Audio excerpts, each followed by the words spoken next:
अब हमें आगे की कथाएं श्रवण कराएं। आपने दिन में कथा को श्रवण किया महाराज परिचय के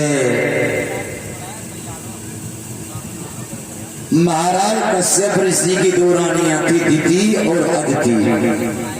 एक रानी से हुए देवता और एक रानी से हुए परीक्षित महाराज राक्षस।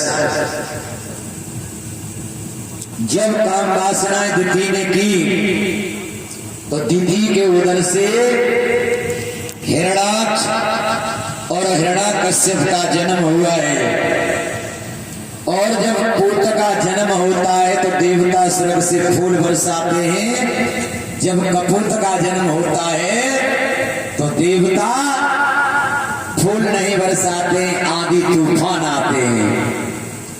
जब हिरणाक्ष और हिरण्यकश्यप जब भूतल पर आए परीक्षित तो आंधी तूफान होता है। बड़े बड़े दांत, विकराल रूप है, लेकिन हुआ क्या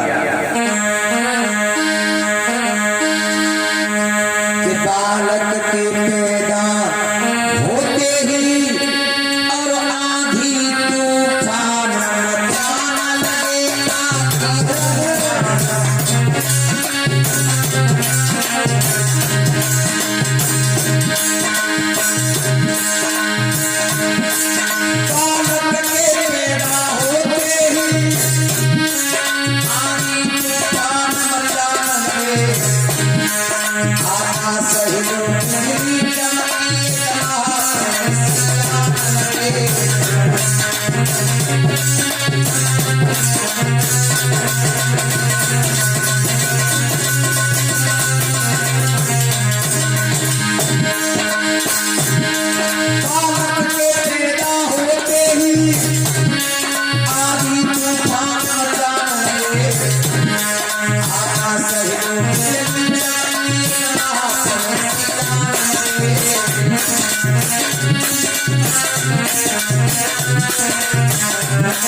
मेरे भैया।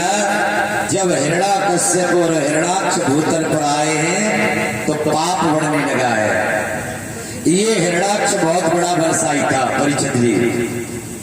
ये क्या करता था कि जल के अंदर जो जीव रहते हैं ना उनको सताता है और ये गंदगी में निवास करता था। भगवान ने सोचा कि भूतल पर पाप बढ़ रहा है।